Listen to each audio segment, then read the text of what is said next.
The downing of the American U-2 spy plane over the Soviet Union on May 1, 1960, was one of the most talked-about incidents of the Cold War. Francis Gary Powers was the pilot. The current Steven Spielberg film Bridge of Spies depicts the event. An international incident resulted from Powers' kidnapping by the KGB, televised show trial, and imprisonment. He was later freed by Soviet authorities in exchange for Soviet spy Rudolf Abel, who had been detained.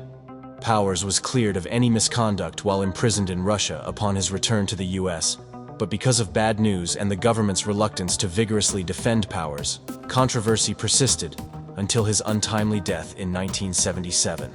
The Cold War Museum's founder, Francis Gary Powers Jr., and renowned historian Keith Donovan have now written the book Spy Pilot, a fresh look at Powers' life, based on never-before-seen personal documents. Powers and Donovan cleared the air by examining old audio recordings, letters the spy pilot's father sent and received while detained in the Soviet Union, the CIA's text of that debriefing, other recently declassified U-2 program papers, and interviews with those who knew him at the time.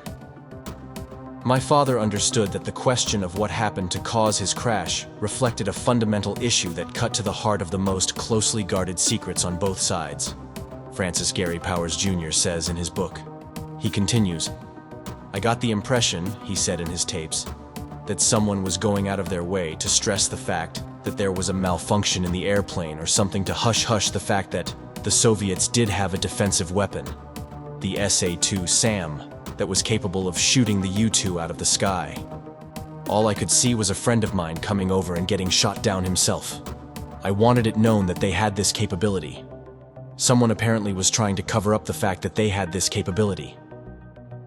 Especially in light of the U-2 that was shot down over Cuba in 1962. I understood my father's frustration.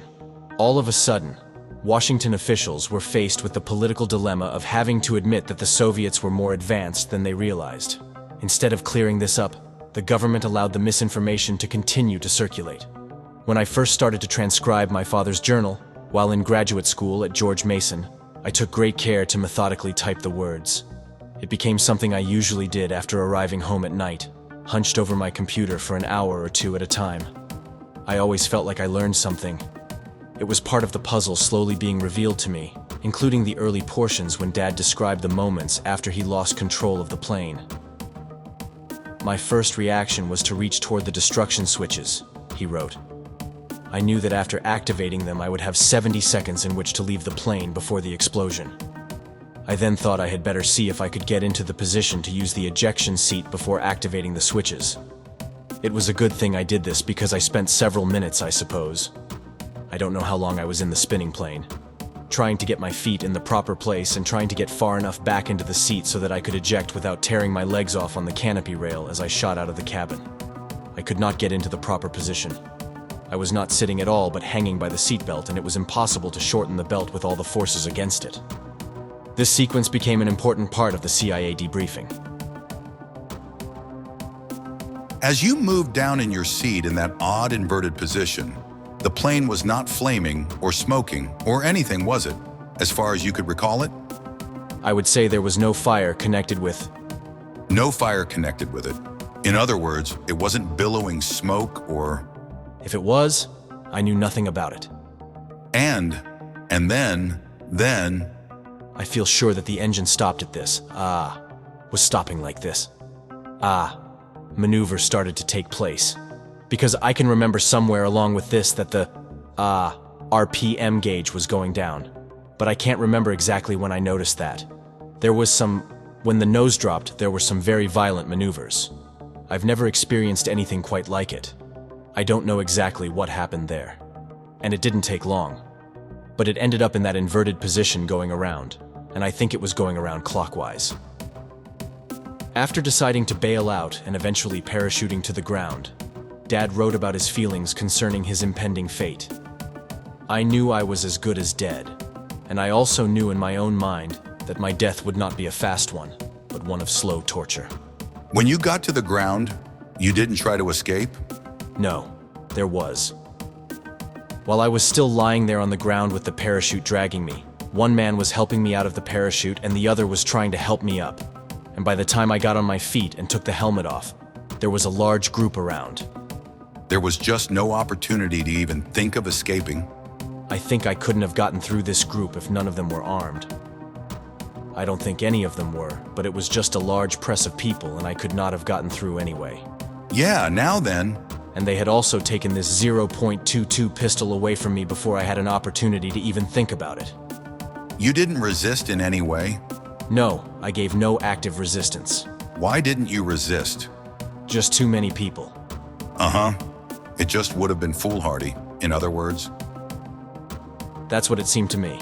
It just seemed that, well, I'm alive right now, I could try to escape, which I wanted to do. I was pretty much in shock at the time also. I don't suppose I was thinking too clearly. But I was looking around, trying to see some way to escape or something to do. And all these people milling around. It was just impossible to do anything, in my opinion. After concluding the interrogation, Harry Cordes and his colleague John Hughes, who represented the Defense Intelligence Agency, flew to Washington to brief a series of high-ranking officials, including Secretary of Defense Robert McNamara, who criticized the pilot's decision to proceed after his autopilot malfunctioned. Cordes emerged as an important advocate for my father against the forces who doubted his story, especially John McCone, who was influenced by the National Security Agency report, which argued that the pilot descended to a lower altitude and turned back in a broad curve towards Sverdlovsk before being downed.